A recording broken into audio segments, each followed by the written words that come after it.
இப்ப இந்த கேக்குறாங்களே இந்த கேள்வி, அந்த வீட்டுல இருக்கிறவங்க எல்லாருமே அம்மையார் விஜயலட்சுமி மாதிரியே அவங்க வீட்டுல இருக்கிற பெண்களை வளர்ப்பாங்களா? தமிழ் தேசியம் வளர்ந்துட்டாக்க திராவிடத்தை கால கிள்ளி சாவடிச்சிருவாங்கன்னு பயம். அலறானுங்க, கதறானுங்க, கத்துறானுங்க. அந்த வெளிப்பாடு தான் விஜயலட்சுமி சீமான் அண்ணன் மேல மட்டும்தான் கம்ப்ளைண்ட் சொல்லுதா? கர்நாடகால எத்தனை பேரை கம்ப்ளைண்ட் சொல்லி கர்நாடக திரைத்துறை 1 கோடி ரூபாய் விஜயலட்சுமி என்கிட்ட வாங்கிட்டு போயிட்டாங்க, திருப்பி கொடுக்கலாங்க. விஜயலட்சுமியை லவ் பண்ணி அண்ணன் 15 வருஷம் ஆச்சுன்றாங்க. 15 வருஷமா என்ன புடிங்கினது நீ? பிரான்ஸ் தமிழச்சி காரி துப்புது, பிரான்ஸ் தமிழச்சி காரி துப்புது. சுபவீர பாண்டியன திமுக காரன பிரான்ஸ் தமிழச்சி ஒத்தூர் மணில இருந்து காரி உமிழுது அந்த அம்மா. உண்மையா சொல்ல போனா எங்க அண்ணன் விஜயலட்சுமி ஏமாத்தல, விஜயலட்சுமி தான் சீமான் அண்ணன் ஏமாத்திட்டு போயிருக்கு. நீங்க இப்படிதான் போடணும். உண்மையாவே ஆமாங்க. ஏங்க ஒரு பொண்ணு 10 பேரை போயிட்டு ஏமாத்தி லவ் பண்றேன்னு ஏமாத்திட்டு வந்தா அந்த கதை ஓகேவா உங்களுக்கு? 2001ல கருணாநிதி அரெஸ்ட் பண்ணப்ப முக ஸ்டாலின் எங்க இருந்தாரு? யாரா பாத்தீங்களா? இந்த அரசாங்கமும் இந்த ஊடகமும் தான் திரும்ப பாலியல் குற்றவாளின்னு பேச வைக்குது. மக்கள்கிட்ட போய் நீங்க கேளுங்க. பெரியாரிஸ்ல எங்க போனாங்க? பெண் அமைப்பாளர்கள் எங்க போனாங்க? அண்ணா யூனிவர்சிட்டிக்கு வந்து கொந்தளிக்காதவங்க இதுக்கு கொந்தளிக்க தேவை என்ன இருக்கு? ஆமாங்க அவங்க வர்றாங்க போறாங்க, சரியான ஸ்டாண்ட் இல்ல. நாங்க வந்து நிக்கிறோம், நாங்க வந்து கேக்குறோம். அந்த ஒரு பெண் இந்த ஒரு கம்ப்ளைண்ட் மட்டும் தான் சொல்லுதா? விஜயலட்சுமி சீமான் அண்ணன் மேல மட்டும் தான் கம்ப்ளைண்ட் சொல்லுதா? கர்நாடகால எத்தனை பேரை கம்ப்ளைண்ட் சொல்லி கர்நாடக திரைத்துறை ஈத்துல வந்து பத்திரிகை ஆபீஸ்க்கு முன்னாடி பத்திரிகையாளர்கள் முன்னாடி மன்னிப்பு கேட்க வச்ச வீடியோ இருக்கு. ஊடகங்கள் பார்க்கணும், அதை கவனிக்கணும். அப்ப நீ பொய் சொன்னதால தானே அந்த மன்னிப்பு கேக்குற.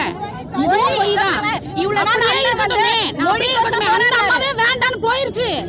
அந்த அம்மாவே வேண்டான்னு கிளம்பினதுக்கு அப்புறம் இங்க இருக்கக்கூடிய ஆட்சியாளர்கள் அந்த அம்மா ஒரு துருப்பு சீட்டா பயன்படுத்தி கொண்டு வந்து திரும்ப திணிக்கிறீங்க. மூடின ஒரு இது மூடி மறைக்கப்பட்ட ஒரு வழக்கு இது. இதை திரும்ப எங்க அண்ணன் தான் இந்த வழக்க போட்டாரு. அந்த அம்மா கிளப்பிட்டு போயிருச்சு. எங்க அண்ணன் இந்த வழக்கை முடிச்சு வைங்கன்னு அவர் தான் இங்க முறையீடு பண்ணிருக்காரு, மேல்முறையீடு பண்ணிருக்காரு. அந்த வழக்கு தான் இப்ப திரும்ப நீங்க தோண்டிட்டு வரீங்களே தவிர்த்து அந்த அம்மாவோட வழக்கு கிடையாது. ஒரு சிலர் கேள்வி எழுப்பாங்கல்ல, ஒரு பெண் பாதிக்கப்பட்டிருக்காங்க, நீங்க அவங்க பக்கம் நிக்காம சீமான் பக்கம் நிக்கிறீங்க. அதைத்தான் நானும் கேக்குறேன். ஏன் இப்ப இந்த கேக்குறாங்களே இந்த கேள்வி, அந்த வீட்டுல இருக்கிறவங்க எல்லாருமே அம்மையார் விஜயலட்சுமி மாதிரியே அவங்க வீட்டுல இருக்கிற பெண்களை வளர்ப்பாங்களா? 4 பேர்கிட்ட 5 பேர்கிட்ட பழகிட்டு பணம் பறிக்கிற அந்த வேலையை அவங்க வீட்டுல இருக்கிற பெண்களை இந்த மாதிரி வளர்ப்பாங்களா? எனக்கு சொல்லுங்க. அப்ப சட்டம் இது வந்து ஒத்துக்குதா? 4 பெண்கள் ஒரு பெண்ணு 5 பேர்ட்ட 6 பேர்ட்ட போய் ஏமாத்திட்டு பணம் பறிக்கிறத இந்த சட்டம் சரின்னு சொல்லுதா? ஏற்குதா? அப்ப என்ன வேணா ஒரு பெண்கள் யார் வேணாலும் இப்ப நானா வந்து யார் வேணாலும் காட்டா ஏத்துப்பீங்களா? விஜயலட்சுமி பேசாதீங்க. இங்க இப்ப பண்ற அரசு வந்து அண்ணன் வீட்டுக்கு இப்ப நடந்த விஷயத்துக்கு பதில் சொல்லணும். சும்மா இந்த லேடி கேஸ் வச்சு பேசிட்டு போக கூடாது. என்ன இது அராஜகமான போக்கு இது. காவல்துறை அத்துமீறி இருக்குங்க, அதுக்கு பதில் இல்ல. ஊடகம் சும்மா அந்த பெண்ணுன்னா அந்த பெண்ணுக்கான நீதி ஏங்க அது மட்டுமே கிடையாதுங்க, அது மட்டுமே கிடையாது. தமிழ்நாட்டுல 142 வழக்கு இருக்குங்க. 142 வழக்கு இருக்கு. கைல்வழி அண்ணியும் அவங்க அம்மாவையும் எவ்வளவு தரக்குறையான வார்த்தை பேசினாங்கன்னு ஊடகங்கள்ல வந்துச்சு. அதுக்கு நாங்க மகளிர் பாசறை உறவுகள் எல்லா இடத்துலயும் நாங்க புகார் கொடுத்தோம். அதுக்கு ஏதாவது ஒரு நடவடிக்கை, ஏதாவது ஒரு காவல்துறையில அந்த அம்மா மேல எடுக்கப்பட்ட ஒரு நடவடிக்கை. அவங்களும் பெண்கள் தானே. சீமான் அண்ணன் மனைவி பெண் தானே, சீமான் அண்ணன் அம்மா பெண் தானே சார். அப்ப அவங்க பேசின வார்த்தை என் மனசு பாதிச்சுது. நான் மனதளவுல நான் பாதிக்கப்பட்டேன், அது பாதிப்பு இல்லையா? மனதளவுல பாதிக்கப்பட்டது பாதிப்பு இல்லையா நான் கேக்குறேன். அவங்க பேசின எவ்வளவு தரைக்குறைவான வார்த்தைகளை அவங்க பொது இடத்துல பேசினாங்க, பொது ஊடகத்துல பேசுறாங்க. அப்ப நாங்க அவங்க மேல கொடுக்கப்பட்ட வழக்குக்கு அவங்க என்ன ஆக்ஷன் எடுத்தாங்க? என்ன நடந்திருக்கு? வருண்குமார் IPS அவர் வந்து நாம் தமிழர் கட்சியை ஒரு தீவிரவாத அமைப்புன்னு சொன்னாரு. அது மேல நாங்க புகார் கொடுத்துருக்கோம். அது மேல எடுக்கப்பட்ட நடவடிக்கை என்ன? நாம் தமிழர் கட்சி சார்பாக நாங்க பல வழக்குகள் நாங்க கொடுத்துருக்கோம். அது மேல எடுக்கப்பட்ட நடவடிக்கைகள் என்ன? அதெல்லாம் அப்படியே கடப்புல கிடக்கும். அதெல்லாம் அப்படியே கிடக்கல. ஏன்னா நாங்க சமூகம் சார்ந்து கொடுப்போம், உண்மையான வழக்கு கொடுப்போம். நாங்க கொடுக்கறதுக்கு ஆதாரம் இருக்கும், உண்மையா கொடுப்போம். ஏன்னா இங்க பொய் வழக்கத்தான் தோண்டி சீமான் அண்ணன் வளர்ச்சியை தடுக்கணும், நாம் தமிழர் கட்சி வளர்ச்சியை தடுக்கணும் இந்த அரசாங்கம் பண்ணிட்டு இருக்கு.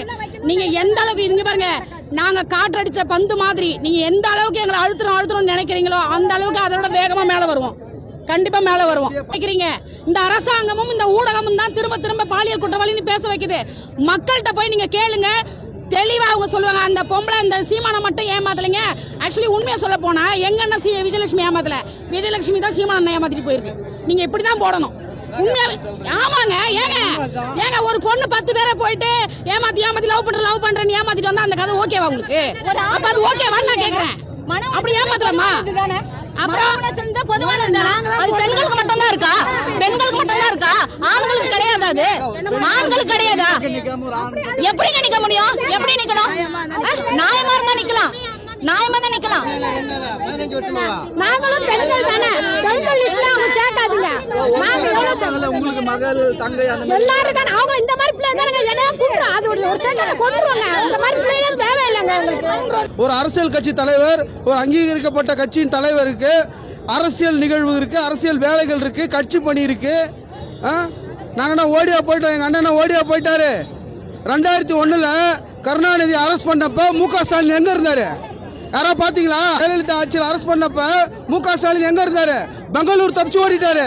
எங்க அண்ணன் தப்பிச்சா ஓடினாரு? இங்க தானே இருக்காரு. ஐஎஸ் இருக்கிறாங்க, காவல்துறை இருக்கு, எல்லாரும் தானே பார்த்துட்டு இருக்காங்க என்ன பண்ணிட்டு இருக்காரு, தர்மபுரியில் என்ன பண்றாரு, கிருஷ்ணகிரியில் என்ன பண்றாரு. கொஞ்சம் கூட அதாவது இவங்க வந்து பெண்களுக்கு பாதுகாப்பாக இருக்காங்க. பெண்களுக்கு பாதுகாப்புன்னு திமுகலாம் தயவு செய்து எங்க வீரவசனை பேசிடாதீங்க. இதே தொகுதியில் இதே பகுதியில் தான் இடுப்பை கிள்னாங்க, இதே பகுதியில் தான் பெண்களோட இடுப்பை கிள்னாங்க கனிமொழி அம்மையார் இருந்த அதே ஒரு பொதுக்கூட்டத்தில், புரியுதுங்களா? அதனால பெண்கள் பாதுகாப்புக்கும் திமுகவுக்கும் எந்த தொடர்பும் கிடையாது. கேட்டது என்ன? பெரியார் இதெல்லாம் பேசினாரு, இது சரியா தப்பா அதெல்லாம் கேட்டோம். பெரியாரை பற்றி, பெரியார் பேசுறதை பற்றி கேட்டா நீ என்ன சொல்லணும்? ஏங்க ஆமாங்க அவர் பேசினாருங்க, அதுதான் நீங்கள் வழக்கம் போல உருட்டுவீங்கல்ல. இந்த சூழ்நிலை பேசினாரு, அப்படி உருட்டு அந்த மாதிரியாவது உருட்டலாம்ல. அதை விட்டுட்டு தேர்தல் முடியட்டும். யாரு இந்த எராமிச சுபா வீர பாண்டியன் என்ன சொன்னாரு? தேர்தல் முடியட்டும், பெங்களூர் வரைக்கும் போய் உக்காந்து அந்த அம்மா கிட்ட பேசி உனக்கு நான் நீதி வாங்கி தரேன். ஆந்திராவில் உனக்கு நீதி கிடைக்காம போயிடுச்சு, கர்நாடகாவில் காதலிச்ச அங்கேயும் உனக்கு நீதி கிடைக்காம போயிடுச்சு, இங்கே காதலிச்சல உனக்கு நீதி வாங்கி தரேன். அவர் 20 வருஷம் குடும்பம் நடத்திட்டு இருப்பாரு, நீ எல்லாம் திட்டி போய் நீதி வாங்கி தந்துட்டு இருப்பியா? உனக்கு தான் வேலையா? யார் அவரு? லூலு சுபவீர பாண்டியன், லூலு தாத்தா. சுபவீர பாண்டியன் யாருங்க? லூலு தாத்தா. ஓ மேல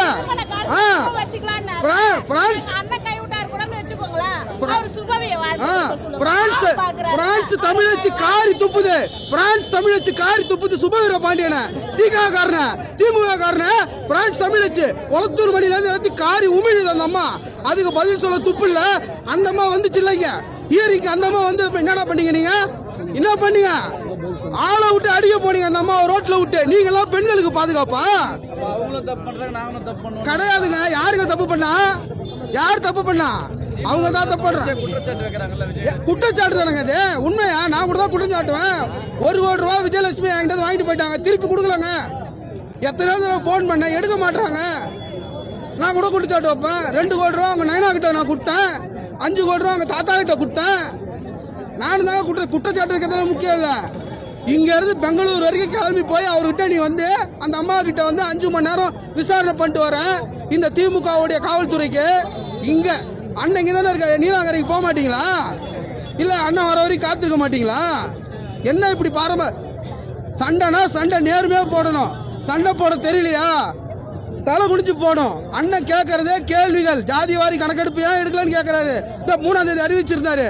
இப்ப நடக்குமா நடக்காதான்னு தெரியல. மலையை உடைக்காதுன்னு கேட்கறாரு. அதுக்கு ஏதாவது பதில் சொல்றியா? அண்ணா நகர்ல ஒரு மனநிலை குன்றிய மாணவி ஒரு பெண்ணை வந்து சீரழிச்சானுங்க. அதுக்கெல்லாம் இப்படிதான் ஓடுனீங்களா? நாடகம் ஆடக்கூடாது.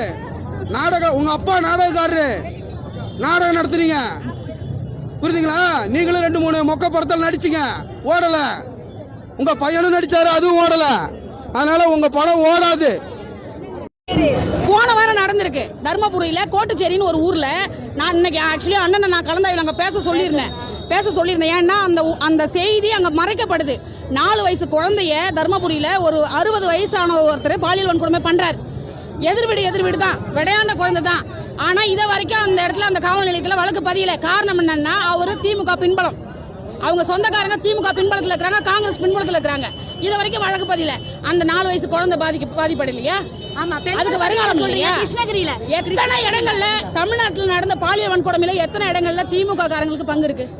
வெளிப்படையா பாக்குறோம் தானே. அந்த வழக்குகள்லாம் இந்த மாதிரியான வேகம் காட்டப்படுதா? இப்ப எடுக்க நடவடிக்கை எடுக்கப்படுதா? பொள்ளாச்சி சம்பவத்துல இருக்கிற அந்த பிரச்சனைய, அந்த வழக்குல இருக்கிற அந்த தீர்ப்பை வந்து நாங்க வாங்கி தருவோம்னு சொல்லி அவங்க ஆட்சி முடிய போது அடுத்த வருஷம் அதுக்கான இது அவங்க எடுத்தாங்களா? தேர்தல் வாக்குறுதி எப்பப்பெல்லாம் தேர்தல் வருதோ அந்த வழக்கு வரும். எப்பப்பெல்லாம் தேர்தல் வருதோ அப்பதான் எங்க அண்ணன் இழுக்கிறது. நீங்க மகளிர் பாசனம் என்ன பண்ணாங்கன்னு கேக்குறீங்களா? மகளிர் வந்து இப்படி சொல்றீங்களே, இதே கிருஷ்ணகிரியில அந்த பாதிக்கப்பட்ட குறவக்குடி தமிழ் ஆதிக்குடி அவங்களுக்கு நடந்தது எந்த கட்சியும் வந்து நிக்கல. நாம் தமிழ் கட்சியோட மகளிர் பாசனம் தான் வென்றெடுத்தது. இதை வந்து நீங்க பேசணும்ல, ஊடகம் பேசணும்ல. நாங்க தான் வென்றெடுத்தோம். எங்களோட நாம் தமிழ் கட்சியோட மகளிர் பாசனம் தான் வென்றெடுத்தது. மகளிர் அதாங்க ஆணும் பெண்ணும் சமம்னு எங்க அண்ணன் வந்து எங்களுக்கு கொடுத்து களமாட வைக்கிறாரு. அப்படி இருக்கும்போது பெண்ணுன்றது ஆண் எல்லாம் கிடையாது. பெண்ணானா என்ன பண்ணிடலாமா? சட்டம் வந்து அப்படி ஒன்றும் சொல்லலையே. பெண்களுக்கு வந்து 80% நாங்க கரெக்டா கருத்து கேட்கிறோம். இந்த மாதிரி 100% அது நாங்க சும்மா இருந்தாலும் என்னைய வந்து இவங்க தான் கூப்பிட்டு வராங்க, கார் புக் பண்றாங்க, காசு கொடுத்து வாங்கன்னு கூப்பிடுறாங்க. அந்த அம்மாவே ஓப்பனா சொல்லியிருக்கேன். விஜயலட்சுமி பாக்குறீங்க இல்ல போன முறை அவங்க ஒரு பெண்ணா தான் நாங்களும் பாக்குறோம். அவங்க அமைதியா இருந்துட்டாங்கன்னா நாங்க பெண்ணாவே சக பெண்ணாவே நாங்களும் பார்த்துட்டு போவோம். இந்த ஆளுங்கட்சி செய்யற அட்டகாசத்துக்கு எல்லாம் அவங்க கூட சேர்ந்து ஒரு சொன்ன போனாங்கன்னா அவங்க மேல பெண்ணா கூட பாக்குறதுக்கு முடியல, வரல. உண்மையை சொல்ல போனா வரல, பெண்ணா பாக்குறதுக்கு வரல. வீரலட்சுமி வீட்டுல உட்கார்ந்து அந்த இது பேசுனது எல்லா காணொலியும் தானே வந்தது. முக்தார் கூப்பிட்டு பேசினாரு, முக்தார் அவங்க திட்டுறாங்க திருப்பி. எல்லாம் வெளிப்படையா வர ஒரு இது தானே. தேவையில்லாத அண்ணனை கூப்பிட்டு இந்த ஒரு வழக்கை இது பண்ணி இதுக்காக சம்மன் ஒட்ட போய் அங்க ஒரு கலவரம் பண்ணி இப்ப அண்ணனுக்கு பாதுகாப்புன்றாங்க. அந்த பாதுகாப்பை தான் நேற்று எல்லா தொலைக்காட்சியில நாங்க பார்த்தோமே. விஜயலட்சுமியை லவ் பண்ணி அண்ணன் 15 வருஷம் ஆச்சுன்றாங்க. 15 வருஷமா என்ன பிடிங்கின நீ என்ன பிடுங்கண்ண? இப்போ வந்து கேஸ் கொடுக்குற, எது கொடுக்குற? உன்னை கருப்பாய்ச்சாரு கல்யாணம் பண்ணிக்கிறேன்னு சொல்லிட்டு ஏமாத்தினாருன்னு சொல்ற. இவ்வளோ நேரம் என்ன பண்ணியிருந்த? எங்க போய் இந்த நேரம் நீதி கிடைக்கணும்ல ஐயா. நீடி கிடைக்கும். அன்னைக்கு போன அன்னைக்கு வழக்கு தொடுக்காது, நீங்க ஏன் போறேன்னு கேட்குறேன். ஏன் டிலே பண்ற? அன்னைக்கு நடத்துறது கேஸ் 15 வருஷமா ஒரு கேஸ் நடத்துவ. அப்போ உனக்கு எவ்வளவு துட்டு கொடுக்கணும், அப்பதான் கேஸ் நடத்தட்டா? எப்படி? இதெல்லாம் சரியில்லைங்க. இவங்க வந்தாலே சீமானையும் நாம் தமிழ் கட்சியும் வீழ்த்த வேண்டும். அதுக்கு விஜயலட்சுமி தேவைப்படுறாங்க. என்ன இன்னொரு லட்சுமி இருக்காங்க, அவங்க வருவாங்க. ஏமாற்றி இருக்காரு அப்படின்னு சொல்றாங்கல்ல. சீமானுக்கும் அந்த அம்மாவுக்கும் ஒன்றும் இல்லைப்பா, அந்த மாதிரி சொல்லிட்டு போயிடுச்சு. இந்த நம்ம சின்ன இளவரசர் பெரிய இளவரசர் இருக்காங்களே, பெரிய முதலமைச்சர் சின்ன முதலமைச்சர், அவங்களுக்கு சீமானை கண்டா பிடிக்கல. சீமானை அழிக்கணும், சீமானை வீழ்த்தணும், நாம் தமிழ் கட்சியை வீழ்த்தணும், எப்படியாவது அவங்கள எப்படி அழிச்சிடணும். தமிழ் தேசியம் வளர்ந்துட்டாக்கா திராவிடத்தை காலை கிள்ளி சாவடிச்சிருவாங்கன்னு பயம். அலறானுங்க, கத்துறானுங்க. அந்த வெளிப்பாடு தான் இந்த போராட்டம். இப்போ அண்ணனை வரவழைப்பது. இப்போ வந்து தூக்கப்பட்டு போறீங்களா? சரிப்பட்டு தூக்கி பார்த்துட்டு போங்க. தூக்கப்பட முடியுங்களா சொல்லுங்க பாப்பா. நேற்று நடந்த சம்பவம் பாருங்க, மிக மிக கேவலம். உலகமே காரி துப்புது.